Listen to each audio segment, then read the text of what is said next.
नमस्ते। आज मैं आपसे बहुत ही महत्वपूर्ण चर्चा कर रहा हूं, इसलिए इस वीडियो को अधिक से अधिक शेयर करिएगा। इस पे जितना ज्यादा हो सके लोगों से चर्चा जरूर करिए। 9 दिसंबर 1946 को संविधान सभा की पहली बैठक होती है। 11 दिसंबर 1946 को डॉक्टर राजेंद्र प्रसाद को संविधान सभा का अध्यक्ष चुना जाता है। 13 दिसंबर 1946 को संविधान के प्रीएम्बल पे चर्चा होती है। पहली बार जो संविधान के प्रीएम्बल पे चर्चा हुई वो 13 दिसंबर 1946 को हुई। 22 जनवरी 1947 को दोबारा प्रीएम्बल पे चर्चा होती है और प्रीएम्बल को अडॉप्ट कर लिया जाता है, वो भी एक मत से। एक भी व्यक्ति ने प्रीएम्बल में जो शब्द थे उनका विरोध नहीं किया।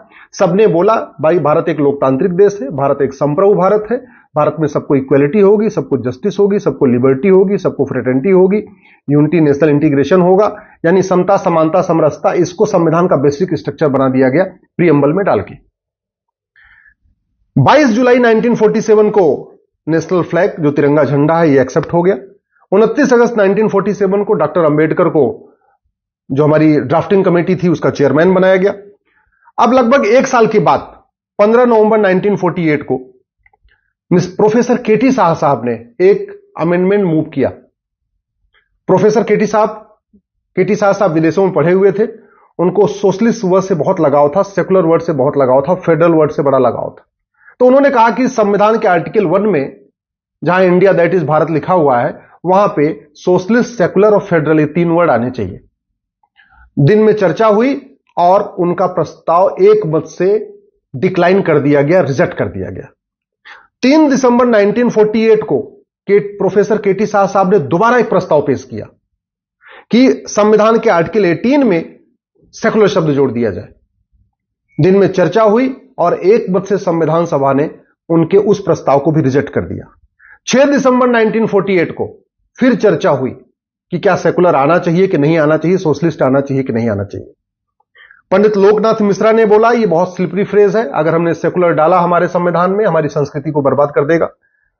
एचवी कामत साहब ने कहा कि धर्म अलग होता है, रिलीजन अलग होता है, ये सेकुलर का जो कॉन्सेप्ट है विदेशी कॉन्सेप्ट है, इसकी भारत में कोई जरूरत नहीं है। यानी फिर से सोशलिस्ट और सेकुलर को रिजेक्ट किया गया।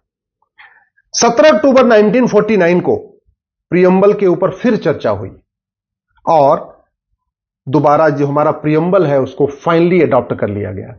यानी 13 दिसंबर को चर्चा हुई, उसके बाद 22 जनवरी को चर्चा हुई 1947 को, 15 नवंबर 1948 को चर्चा हुई, 3 दिसंबर 1948 को चर्चा हुई, 6 दिसंबर 1948 को चर्चा हुई।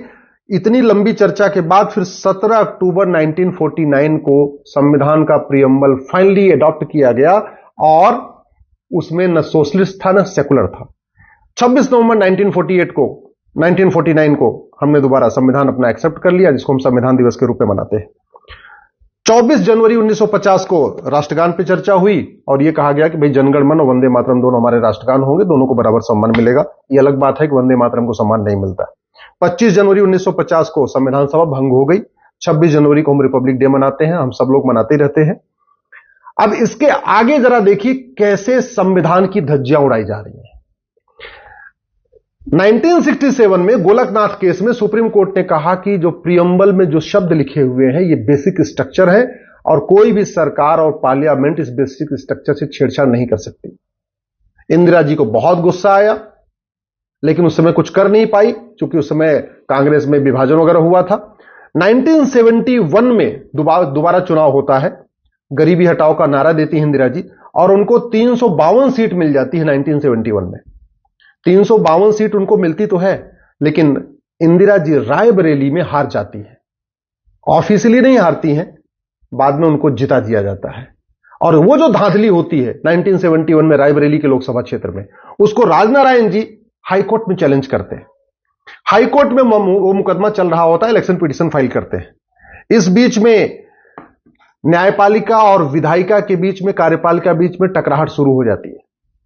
1971 में जैसे इंदिरा जी को 352 सीट मिलती है, वैसे वो सुप्रीम कोर्ट का जो गोलकनाथ केस था उसका जो फैसला पलटने के लिए 24वां संविधान संशोधन पेश कर देती हैं और कहती है नहीं, हमें अधिकार है, हम संविधान में जहां मन करे वहां बदलाव करें। जबकि गोलकनाथ केस में सुप्रीम कोर्ट ने कहा कि आप फंडामेंटल राइट चेंज नहीं कर सकते, प्रीएम्बल को चेंज नहीं कर सकते। उसके बाद 1973 में बहुत फेमस एक जजमेंट आता है, इसको केशवानंद भारती केस कहते हैं। 1973 में सुप्रीम कोर्ट में टोटल 13 जज हुआ करते थे। उस समय टोटल जो स्ट्रेंथ थी सुप्रीम कोर्ट की 13 जजों की थी, और केशवानंद भारती केस को पूरे के 13 जजों ने एक साथ सुनवाई किया। यानी उस समय जब केशवानंद भारती चल रहा था तो कोई भी जज बाहर नहीं था, 13 के 13 जज केशवानंद भारती केस को सुन रहे थे। फैसला आया 7-6 से। 7 जजों ने कहा कि सरकार या संसद कॉन्स्टिट्यूशन के बेसिक स्ट्रक्चर को नहीं बदल सकती, और बेसिक स्ट्रक्चर का मतलब प्रीएम्बल। 6 जजों ने कहा कि नहीं, सरकार चाहे, संसद चाहे तो बेसिक स्ट्रक्चर को बदल सकती है, यानी फंडामेंटल राइट को बदल सकती है, प्रीएम्बल को बदल सकती है। लेकिन माइनॉरिटी था जो कह रहे थे बदल सकते हैं, मेजॉरिटी कह रहे थे कि नहीं बदल सकते। इंदिरा जी ने उसी गुस्से में जो माइनॉरिटी का जजमेंट दिया था मिस्टर एएन रे ने, उनको चीफ जस्टिस बना दिया। उनके सीनियर 3 जजों को ओवर रूल किया, उनसे ऊपर 3 और सीनियर जज थे जिनको चीफ जस्टिस बनना चाहिए था, उनको नहीं बनाया। क्यों? क्योंकि उन्होंने सरकार के खिलाफ फैसला दिया था। हां, जस्टिस एएन रे साहब को चीफ जस्टिस बना दिया। क्यों? क्योंकि उन्होंने सरकार के पक्ष में फैसला दिया था। 12 जून को 12 जून को फैसला आता है इलाहाबाद हाईकोर्ट का, और इलाहाबाद हाईकोर्ट ने फैसला दे दिया जस्टिस जगमोहन सिन्हा साहब ने, ये जो रायबरेली में जो चुनाव हुआ है ये अवैध है, और इंदिरा गांधी की लोकसभा की सदस्यता को खत्म कर दिया। और इलाहाबाद हाईकोर्ट में जस्टिस सिन्हा साहब ने यह भी कहा कि अब इंदिरा गांधी अगले 5 साल तक चुनाव भी नहीं लड़ सकती। उस फैसले को चैलेंज किया सुप्रीम कोर्ट में। 24 जून को सुप्रीम कोर्ट में थोड़ी सी रोक तो लगाई, लेकिन हाईकोर्ट का पूरा नहीं फैसला पलटा। उससे गुस्से में आके अगले ही दिन 25 जून को इंदिरा गांधी ने इमरजेंसी घोषित करवा दिया। आप जरा ध्यान से, डेट में आपको इसलिए बता रहा हूं आपको पूरी बैकग्राउंड पता हो जाए। 25 जून 1975 को इमरजेंसी घोषित हो जाती है। 18 मार्च 76 को लोकसभा का टेन्योर खत्म हो जाता है, क्योंकि चुनाव 71 में हुआ था, लोकसभा चुनाव 5 साल के लिए होता है, तो मार्च 76 में लोकसभा का टेन्योर भी खत्म हो जाता है। एक एडीएम जबलपुर केस आता है। एडीएम जबलपुर केस में 4 जज कहते हैं कि सरकार चाहे तो फंडामेंटल राइट को भी खत्म कर सकती है, उसको बदल सकती है। उसमें एक जज थे जस्टिस एचआर खन्ना साहब, उन्होंने बोला नहीं, सरकार यह काम नहीं कर सकती है। उसका परिणाम यह हुआ कि उनके जूनियर जज को, बेग साहब को, चीफ जस्टिस इंदिरा गांधी ने बना दिया, और जस्टिस एचआर खन्ना साहब ने रिजाइन दे दिया।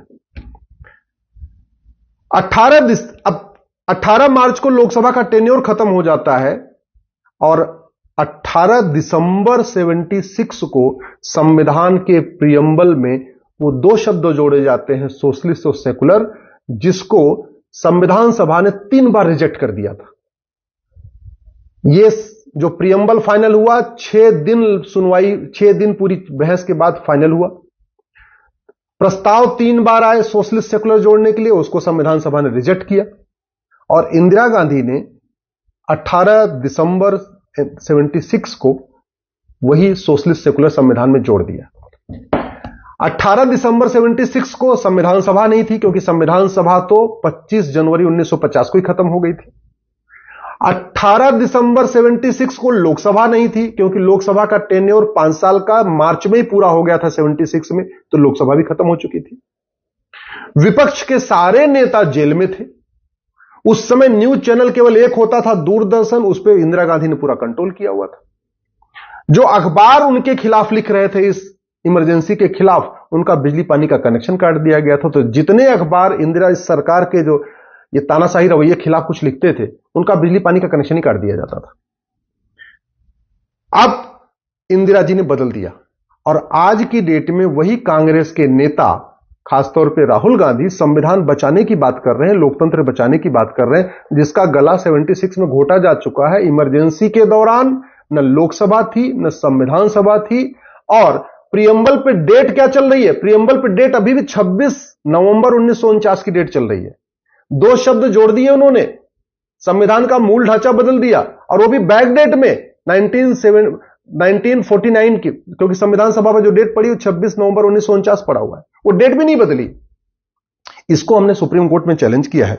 सवाल यह है कि अगर सरकार को और संसद को इस संविधान के प्रीएम्बल को बदलने का अधिकार मिल जाएगा तो इसका कोई अंत नहीं होगा। फिर तो कल को किसी सरकार के पास 500, मान लीजिए 450, 500 सांसद बन जाते हैं, वो कहेंगे ऐसा है जी, हम इसमें से सोवरेन शब्द हटा रहे हैं, संप्रभु शब्द हटा रहे हैं, आज के बाद हम अमेरिका के गुलाम हैं, आज के बाद हम ब्रिटेन के दोबारा गुलाम हैं, आज के बाद हम चीन के गुलाम हैं। फिर तो कह सकते हैं। अगर संविधान में कोई शब्द जोड़ने का अधिकार सरकार को मिल जाएगा या संसद को मिल जाएगा, फिर तो घटाने का भी अधिकार मिल जाएगा। अगर सोशलिस्ट सेकुलर जोड़ने का अधिकार मिल गया, इसका मतलब सोवरेन शब्द को घटाने का भी अधिकार मिल गया। कल को कोई सरकार प्रियम्बल में जोड़ दे, आज से हम सोवरेन नहीं है, हम गुलाम हैं, हम चीन के गुलाम हैं, अमेरिका के गुलाम है, या हम किसी और देश के गुलाम हो चुके हैं, क्या इसका अधिकार मिल सकता है क्या? अगर वास्तव में सोवरेन से अगर सरकार को प्रियम्बल में सोवरेन, सोशलिस्ट और सेकुलर जोड़ने का अधिकार मिल गया, तो कल को डेमोक्रेसी निकालने का भी अधिकार मिल जाएगा। कल को सरकार कोई कहेगी जी अब प्रियम्बल में डेमोक्रेसी नहीं रहेगी, भारत में लोकतंत्र नहीं रहेगा, फिर क्या होगा? कल को जस्टिस निकाल दे, अब लोगों को न्याय नहीं मिलेगा, या न्याय भी मिलेगा तो रिलीजन के आधार पर मिलेगा, मुस्लिम्स को इतने दिन में न्याय मिलेगा, हिंदू को इतने दिन में न्याय मिलेगा। ये अलाउ कर सकते हैं क्या? कल को कोई सरकार आए, इसमें इक्वल अपॉर्चुनिटी जो शब्द लिखा हुआ है प्रियम्बल में, उसको निकाल दे, बोले अब सब लोग समान नहीं, सबको समान अवसर नहीं मिलेगा, माइनॉरिटी को पहला हक मिलेगा, मेजॉरिटी को बाद में मिलेगा, भारत के संसाधनों पर पहला हक माइनॉरिटी का रहेगा, फिर तो ये भी जोड़ा जा सकता है। अगर सोशलिस्ट सेकुलर जोड़ा जा सकता है, फिर तो कल को प्रियम्बल में शरिया भी जोड़ा जा सकता है, कल को प्रियम्बल में हिंदू राष्ट्र भी जोड़ा जा सकता है, कल को प्रियम्बल में घटाया भी जा सकता है, डेमोक्रेसी भी निकाला जा सकता है, कुछ भी हो सकता है ना फिर तो। इसीलिए मैं आपसे निवेदन कर रहा हूं, इस वीडियो को अधिक से अधिक शेयर करिए, और खास तौर पे आपके जान पहचान में अगर कोई जज है, कोई आईएएस है, कोई आईपीएस है, कोई सांसद है, कोई विधायक है, कोई मंत्री है, उसको जरूर भेजिए। ये बहुत बड़ा खतरा है। इसलिए इस प्रियम्बल को दोबारा ओरिजिनल प्रियम्बल एडॉप्ट करना जरूरी है। ये जो इतना बड़ा हमारे संसदीय महापाप हुआ है 1976 में, उसको ठीक करना जरूरी है। हां, ये अलग बात है, उसको ठीक करने के लिए स्वाभाविक सी बात है 2/3 बहुमत चाहिए होगा, दोबारा सोशलिस्ट और सेकुलर शब्द निकालने के लिए 2/3 बहुमत चाहिए होगा, लेकिन चाहिए तो चाहिए, इसको निकालना जरूरी है। सोशलिस्ट सेकुलर आप संविधान के अंदर डालो, समझ में आता है, लेकिन प्रियम्बल में डाल देना, जिसको मूल ढांचा कहते हैं। अभी हम घर में बैठे हुए हैं, हम लोग घर में क्या करते हैं, कमरे बदल देते हैं। कई बार ऐसा होता है, किचन को हम कुछ और मॉडिफाई कर देते हैं, ड्राइंग रूम को कोई और मॉडिफाई कर देते हैं, बेडरूम को भी मॉडिफाई कर देते हैं। हम कभी घर की फाउंडेशन को मॉडिफाई करते हैं क्या? नहीं। घर की फाउंडेशन जो पड़ गई तो पड़ गई। हाँ, ये अलग बात है कि आप आज इसको स्टडी रूम बना लीजिए, कल को इसको ड्राइंग रूम बना लीजिए, कल को इसको बेडरूम बना लीजिए, इतनी बात तो समझ में आती है, लेकिन कभी फाउंडेशन नहीं बदली जाती। प्रियम्बल संविधान का फाउंडेशन है, प्रियम्बल संविधान का मूल ढांचा है। गोलकनाथ केस में भी कहा गया था मूल ढांचा नहीं बदला जाएगा, केशवानंद भारती केस में कहा गया था मूल ढांचा नहीं बदला जाएगा, लेकिन कांग्रेस ने इमरजेंसी के दौरान मूल ढांचा बदला, जब न लोकसभा थी न संविधान सभा थी, सारे नेता जेल में थे, इलेक्ट्रॉनिक मीडिया में एक दूरदर्शन था वो कंप्लीट बैन था, प्रिंट मीडिया में बिजली पानी का कनेक्शन कटा हुआ था। इस महापाप को ठीक करना जरूरी है, इसलिए मैं आपसे निवेदन करता हूं, इस वीडियो को अधिक से अधिक शेयर करिएगा, सबको जरूर शेयर करिएगा। जय हिंद, जय भारत।